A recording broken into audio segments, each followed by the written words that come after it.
UPSC TRE 3 री exam का result जारी होने वाला है, लेकिन इस रिजल्ट से पहले शिक्षक अभ्यर्थियों की कई मांगे हैं, जैसे वन रिजल्ट वन कैंडिडेट, साथ ही साथ डोमिसाइल लागू करने की भी मांगे हैं। और आपको हम बता दें, आरक्षण का भी मांग शिक्षक अभ्यर्थियों का है कि आरक्षण में कोई खिलवाड़ ना हो, चाहे वह दिव्यांग शिक्षक अभ्यर्थी की बात हो या महिला आरक्षण की बात हो या पुरुष आरक्षण की बात हो, किसी के भी आरक्षण में कोई धांधली ना हो, गड़बड़ी ना हो।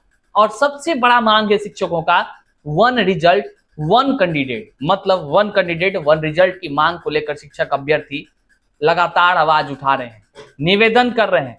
लेकिन आपको हम बताते चलें, आज आपको देखने को मिला होगा कल ही जो है भारत बंद, जी हां साथियों, भारत बंद, वह जाति के आधार पर जो है कि आंदोलन कर रहे तमाम जो जनता थी, वह जाति के और सुप्रीम कोर्ट का मामले को लेकर के वो आंदोलन कर रही थी। हालांकि वह आंदोलन वो तमाम जनता अपने हित के लिए कर रही थी, लेकिन उस आंदोलन में जो आपने देखा और जो युवाओं ने सीखा, वह यह सीखा कि एकजुट होने पर देखिए कैसे पूरा भारत चक्का जाम हो गया। और यह हाल कहीं आपको टीआरई 3 में यदि इन तमाम चीजों पर यदि गड़बड़ी हुई तो अब युवा भी कहीं ना कहीं जो है कि अब जग चुके हैं। अन्याय सहते सहते टीआरई 1 और टीआरई 2 बीत चुका है, लेकिन अब टीआरई 3 रिजल्ट से पहले युवाओं का जो मांग है, क्या कुछ हो सकता है, अगर ये गलती हुई तो क्या कुछ होगा, तमाम चीजों पर हम आपको बात करेंगे आगे वीडियो में।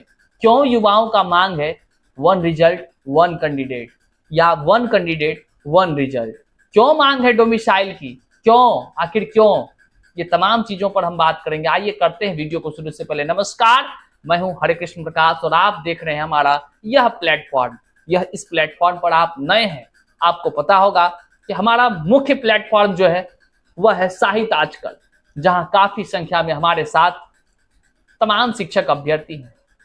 हमारी इस चैनल को आप जरूर सब्सक्राइब कर लीजिए, क्योंकि समय समय पर हम आप तक इस चैनल के माध्यम से पहुंचते हैं, ताकि किसी भी प्रकार से आप तक सूचना पहुंचाने में हमें विलंब ना हो। इसलिए अभी नीचे सब्सक्राइब का बटन है, पहले सब्सक्राइब कर लीजिए तब आगे बढ़िए, क्योंकि अगर टेक्निकल इशू से अगर उस चैनल पर जानकारी नहीं आ सकी तो फिर आप परेशान ना हो, आपको हम यहाँ जरूर मिलेंगे। आइए हम आपको रूबरू कराते हैं उन पहलुओं से, शिक्षक अभ्यर्थियों की उन समस्याओं से, जिसको लेकर शिक्षक अभ्यर्थी आज दर दर की ठोकरें खा रहे हैं। साथियों, कुछ पल के लिए आप भावुक हो सकते हैं, लेकिन खुद को संभालिएगा। लेकिन हम आपको आपकी बातों से रूबरू, आपकी जो स्थिति है उससे रूबरू, और आज जिस हाल में आप जी रहे हैं उससे रूबरू जरूर कराएंगे। पदाधिकारियों की भी बात बताएंगे जिसने आपको इस हाल में पहुंचा दिया है। बात कर रहे हैं बीपीएससी टीआरई 3 रिजल्ट से पहले शिक्षक अभ्यर्थियों का एक मांग यह है कि one result one candidate, one candidate one result की मांग आखिर क्यों शिक्षक अभ्यर्थी कर रहे हैं, ये बड़ा सवाल है। और ये मुद्दे को कोई बड़ा चैनल नहीं उठाता है। क्यों नहीं उठाता है, एक बड़ा विषय है, आप कमेंट में हमें बताइएगा। लेकिन मांग क्यों है ये, तो आपको हम बताते चलें कि शिक्षक अभ्यर्थियों की यह जायज मांग है। एक अभ्यर्थी का यदि एक सीट पर चयन होता है तो निश्चित तौर से बाकी जो सीट है वो रिक्त रहेंगे और उस पर किसी और का चयन होगा, मतलब हर घर खुशियां आएंगी, ये अभ्यर्थियों का सोचना है।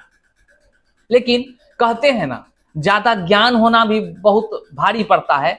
वही हालत है अभी के समय में पदाधिकारियों का, चाहे आप शिक्षा विभाग के पदाधिकारी की बात कर लें या बीपीएससी के पदाधिकारी की बात कर लें, किसी को कोई परवाह नहीं है कि सामने वाला क्या कह रहा है, अभ्यर्थी क्या कह रहा है, अभ्यर्थियों की क्या मांग है, क्या जायज है कि नहीं जायज है, कोई चिंता नहीं है उसको। अभ्यर्थी लगातार कह रहे हैं कि हुजूर एक सीट पर एक रिजल्ट आप जारी कीजिए ना, कहीं कोई दिक्कत नहीं। लेकिन हो क्या रहा है, आपको हम याद दिला दें कि टीआरई 1 और टीआरई 2 का रिजल्ट जारी होता है।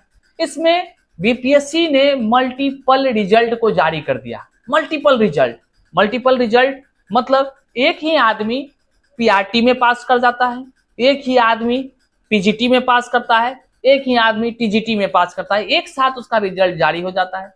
अब एक आदमी भैया भूत थोड़े है कि 10 जगह जाकर ज्वाइन करेगा। एक आदमी एक जगह नौकरी लिया और उसका नाम था 3-4 जगह। अब बताइए, आप ही बताइए, वो तमाम सीट तो खाली रह गया ना। आपके नजर में आएगा खाली रह गया तो कोई भर जाएगा, लेकिन नहीं, यही तो गड़बड़ी है आयोग की, यही गड़बड़ी है। वो उस सीट पर ना तो सप्लीमेंट्री रिजल्ट निकालते हैं, ना ही जो है कि वेटिंग लिस्ट का कोई प्रावधान है, और ना ही उस रिक्त पदों को ये कहते हैं कि हाँ भैया इस पर जो है कि जो शेष रह गया है उसको हम भर लेंगे। ऐसा कोई प्रावधान नहीं। ना ही ऐसा वो प्रावधान रखे हैं कि हाँ भैया जो ट्राई ब्रेकर से रह गए हैं हम उसको ही भर लेंगे। कुछ भी नहीं, कोई प्रावधान नहीं। मतलब सीट का घोटाला सीधे किया जाता है। पहले तो रुपया पैसा का घोटाला जानबे करते थे, अब चारा घोटाला जाने हैं भाई। धन घोटाला, बहुत तरह का घोटाला होता है विभिन्न प्रकार के, लेकिन यहाँ तो बिहार में अभी शिक्षा में कहीं देखिएगा बेंच कुर्सी डेस्क घोटाला हो रहा है, कहीं देखिएगा कि मतलब पानी पीने तक का नल वल में भी घोटाला, थाली में भी घोटाला। अरे भैया आयोग के तरफ से सीट का घोटाला, मतलब कोई बिना घोटाला किए उसको पेट में भोजन पचता नहीं है, और उसके चक्कर में मारा जाता है योग्य अभ्यर्थी। अब उसने क्या किया, एक आदमी का ज्वाइनिंग कराया, बाकी 3-4 को सीट उधर से बचा लिया, कहीं कोई तरह की बातें नहीं। इसका शिक्षक अभ्यर्थी विरोध कर रहे हैं और कह रहे हैं कि टीआरई 3.0 का जब रिजल्ट आएगा तो सुन लीजिए आयोग के पदाधिकारी, उसमें रिजल्ट आप 1 कैंडिडेट 1 रिजल्ट की प्रणाली से ही दीजिए, ये निवेदन कर रहे हैं। अगर ऐसा नहीं होता है तो शिक्षक अभ्यर्थी भारत बंद हुआ, बिहार बंद का ऐलान करने के लिए बाध्य हो जाएंगे। इस बात को तमाम शिक्षक अभ्यर्थी कह रहे हैं। वहीं पर अभ्यर्थियों का यह भी मांग है कि डोमिसाइल नीति लागू कर दीजिए। अब डोमिसाइल क्यों मांग रहे हैं, तो मजबूरी है शिक्षक अभ्यर्थियों की, क्योंकि बीपीएससी के माध्यम से टीआरई 1 और टीआरई 2 में देखा गया व्यापक पैमाने पर अदर स्टेट वाले बहाल हुए, बीपीएससी शिक्षक बने, लेकिन उन लोगों ने काफी संख्या में फर्जीवाड़ा को अंजाम दिया, जिसको कि विभाग ने खुद से भी लिस्ट निकाल कर वैसे लोगों को अब बाहर कर रही है। कह लीजिए उसकी नौकरी रद्द हो रही है। वैसे लोगों के रद्द होने से कई योग्य अभ्यर्थियों का जीवन बर्बाद हो गया। अगर मानिए एक जिला से अगर 100 लोग फर्जी निकल गए, फर्जी बीपीएससी शिक्षक, वो तो रद्द हुआ। और 100 सीट जो फर्जीवाड़ा में घुसा था, वो 100 सीट पर कोई योग्य लोगों का हक था कि नहीं था। लेकिन क्या कीजिएगा, यहाँ न आयोग के पदाधिकारियों को इतना सा बुद्धि है कि हम पहले ये फर्जी लोगों का डॉक्यूमेंट्स चेक कर लें, और चेक करने के बाद जो है कि हम रिजल्ट जारी करें। तो इससे क्या होगा कि कहीं से जो है फर्जी लोग, मान लीजिए उसका ज्यादा संख्या नहीं पकड़ाएगा। वहीं पर इसलिए शिक्षक अभ्यर्थी मांग कर रहे हैं कि भैया जो है कि कहीं ना कहीं जो है कि डोमिसाइल नीति अगर लागू होती तो निश्चित तौर से ऐसे फर्जीवाड़ा का सामना बिहार के नौनिहालों को नहीं करना पड़ता। बिहार के नौनिहालों का भविष्य फर्जी शिक्षक के बहाल होने से जो है कि कह लीजिए गर्त में जा रहा है। इसलिए तमाम शिक्षक अभ्यर्थी अपने लिए, अपने बिहार के तमाम बच्चों के लिए चिंता कर रहे हैं कि डोमिसाइल लागू होगा तो कम से कम इस तरह का फर्जीवाड़ा को अंजाम देने वाले लोग नहीं एंट्री करेंगे। वहीं तमाम शिक्षक अभ्यर्थी का एक और बड़ा मांग है, वो मांग है आरक्षण में छेड़छाड़ मत कीजिए। मतलब पुरुष का जो आरक्षण है, महिला का जो आरक्षण है, भाई महिला का आरक्षण 50 है तो 50% पर दीजिए, ये नहीं कि 70 तक पहुंचा दीजिए जैसे कि टीआरई 1 और टीआरई 2 में किए। तो इसका भी लोग विरोध कर रहे हैं और कह रहे हैं ऐसा नहीं करिएगा तो फिर जो है कि भारत बंद हुआ ना तो बिहार बंद युवा करेगा, काहे कि तकदीर तो युवाओं का खराब हो रहा है। तो ये सब बात कर रहे हैं। और शिक्षक अभ्यर्थी का कहना है कि जो फर्जी का लेटर जो जारी हो रहा है, ये लेटर के तले ऐसा नहीं कि डॉक्यूमेंट्स वेरिफिकेशन पहले और बाद में जो है रिजल्ट जारी करिए, मतलब छटनी करके ही जारी कीजिए।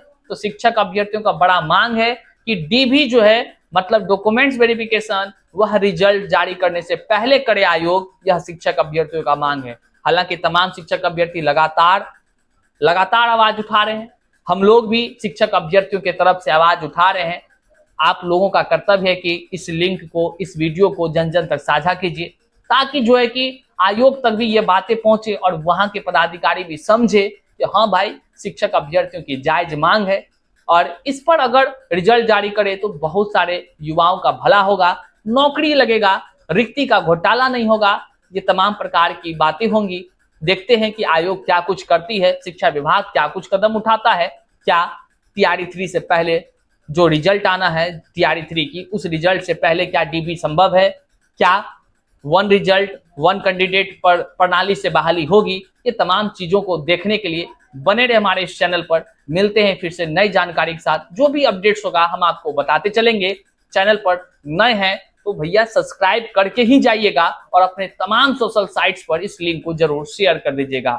मिलते हैं फिर से नई जानकारी के साथ, तब तक के लिए जय हिंद साथियों।